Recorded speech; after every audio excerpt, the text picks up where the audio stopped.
Greetings, ladies and gentlemen, and welcome to this latest edition of Tales from Outer Space. And as always, I hope that you enjoy Travelers from Afar, written by TheMissingThink.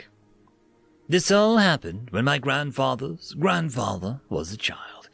But we remember and tell the story that in the fullness of time, you shall too remember and tell it. It was the ritual opening for one of the great tales.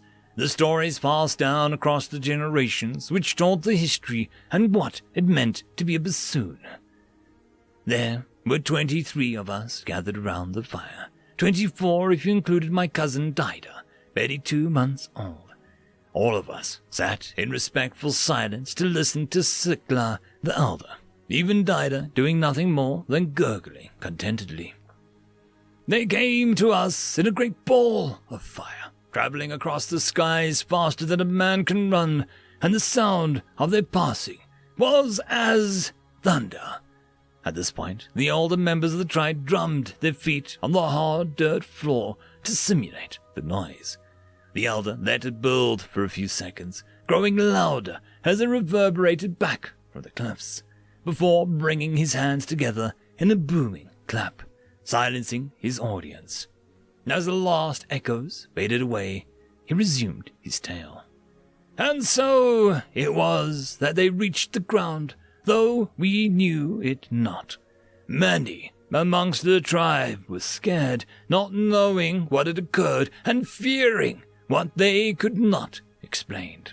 These chose to hide in their caves, but one man, braver than the rest, chose to go and see what the strange thing was. Lata was his name, and we celebrate his courage. Hoola! The tribe roared back in approval. Hoola! Hoola! Hoola! Lata traveled all day long, his eyes fixed on the column of smoke which hung in the air. He left the hills of our people far behind and entered the forest, which was old then as it is today. Though he could no longer see the smoke, and though his feet were sore, still brave Lata journeyed on. In those days, the forest held dread creatures with sharp claws and terrible fangs. Yet these did not stop him. It is said that Lata walked with such determination and confidence that these monsters fled from him, reasoning that any who dared tread their path so openly must be fiercer than they, and to be avoided. At length Lata came to end of the forest and reached the great plain.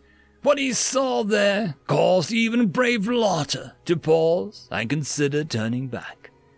Sikla was a master storyteller, and he paused here to drink from a jug of water at his side, surreptitiously watching his audience from the corner of his eye, judging the moment when anticipation started to drift into impatience with perfection.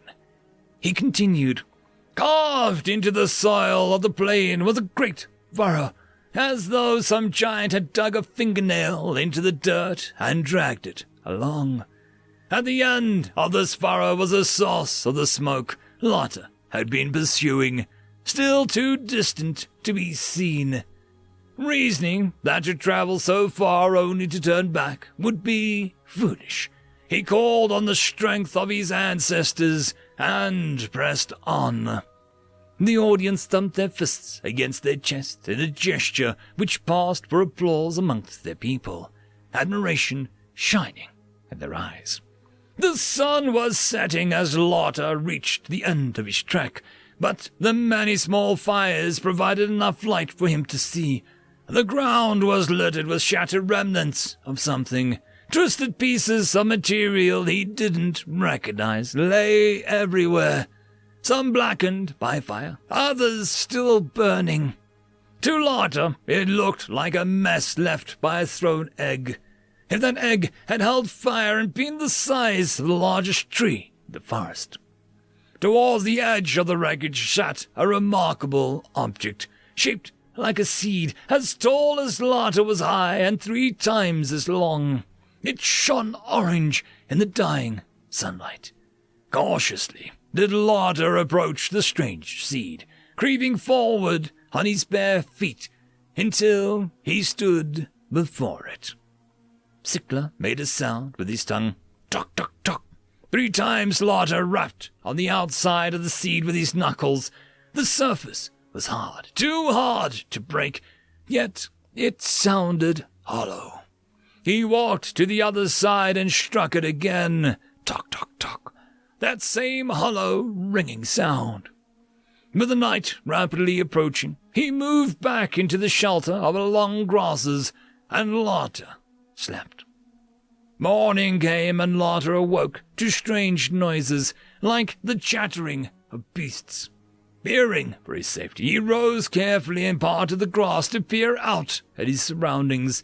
The seed had broken open at one end, and before it stood 3 strange creatures of a type he'd never seen before. Like us, they had 2 arms and 2 legs, but each one stood half again as tall as the tallest of us. Like Lauder, they wore clothes, but these were not woven grasses that Lauder was familiar with. These were made of some shimmering material that covered them from neck to toe. The biggest difference, though, was that these creatures possessed no tails. A murmur of wonder spread around the younger members of the tribe, for whom this was the first time the tale had been told. Lauder stayed hidden for many minutes, observing the tailless ones. He watched as they unloaded boxes from the seed, watched as they created a shelter from the variety of items pulled from those boxes, and watched as they ate and drank. Seeing them drink reminded Lauder of his own thirst. So backing away slowly, he made his way to a nearby stream to drink. Circa took as opportunity to take another drink himself to soothe his dry throat. Once Lauder had drank his fill, he sat back on his haunches in deep thought, staring at his reflection. After a time, his reflection spoke to him. "Why do you hesitate? You have walked many miles to see this thing. Will you now return home, having done nothing?" Lauder agreed with himself. The creatures were obviously intelligent, and he longed to speak to them. But what if they were dangerous?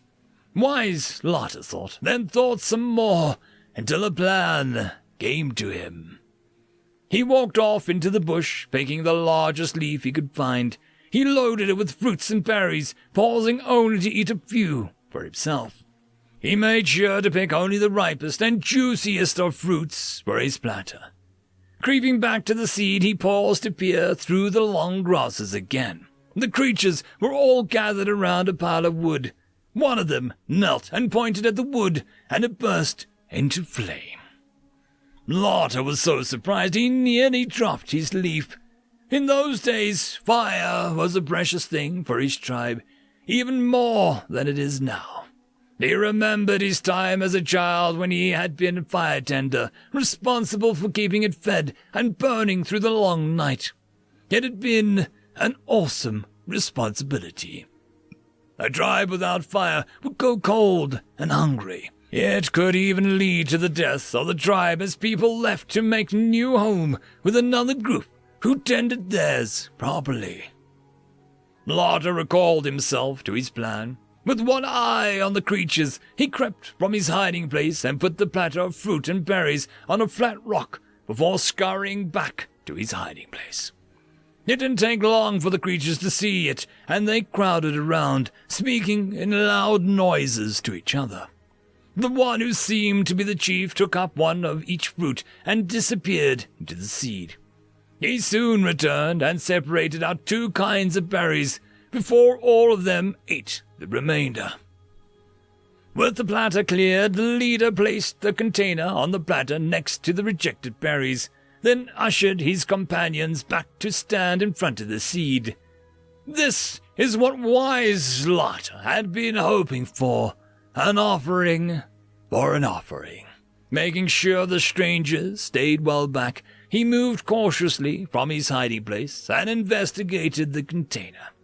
It was full of water. Lifting it carefully to his lips, he drank. The water was as cool as a mountain stream with a strange, flat taste, as though all flavor had been removed from it. He gently replaced the container on the rock, then backed away and sat down, holding his open hands towards the strangers. As Lotta hoped, the chief stepped forward slowly and sat in the same position. They sat in that fashion, looking at each other for many minutes. Then the chief raised his hand and touched his chest, making a noise as he did so. He repeated this several times until Lotta realized he was giving his name. He tried to repeat the sound to show he understood. "Garl?" The stranger showed his teeth and then gestured to Lotta. It was his turn to tap his chest and gave his name. The stranger's attempt, repeating it, was close enough. "Lotta?" Having exchanged names, both sat in silence again. Lotta decided it was time for him to make the next move. He advanced to the flat stone and ate one of the berries, watching the chief as he did so. The stranger seemed to understand and also approached the stone, although he didn't eat, which disappointed Lotta. Instead, he pointed at the empty side of the leaf, then off into the bushes and grass that surrounded them. He did this several times, each time pointing in a different direction. Realization came to Lotta. He couldn't eat the berries. Lotta stood and ran into the bushes, returning moments later with an armful of other fruits. To his relief, the stranger hadn't moved. He put these down on the leaf, and the stranger picked one up and ate. When he finished, he stood up and pointed to himself. "Garl!" pointed to Lotta. "Lotta!" Then into the bush in the direction of the fruit tree. Lotta considered this for a moment, then stood himself and pointed. "Lotta, Garl!" and started walking slowly. Garl flashed his teeth briefly, then moved to walk alongside Lotta as he showed him where to pick the fruits which he liked so much. From the simple start, their relationship quickly developed. Lotta learnt that the other two creatures were called Chain and Stiff. He showed them how to find other fruits they might eat, and where the nearest stream was. Most treasured of all, they showed Lotta how to scrape two rods together to create fire. One rod of stone, the other made of the same material as their seed. Many days passed in this manner until one day the creature known as Stiff ran from the seed, chattering excitedly. Garl listened to him for a time and then turned to Lotta, pointed at himself and then to the two other creatures. He then pointed upwards. It took Lotta a little while and a few other gestures before he understood.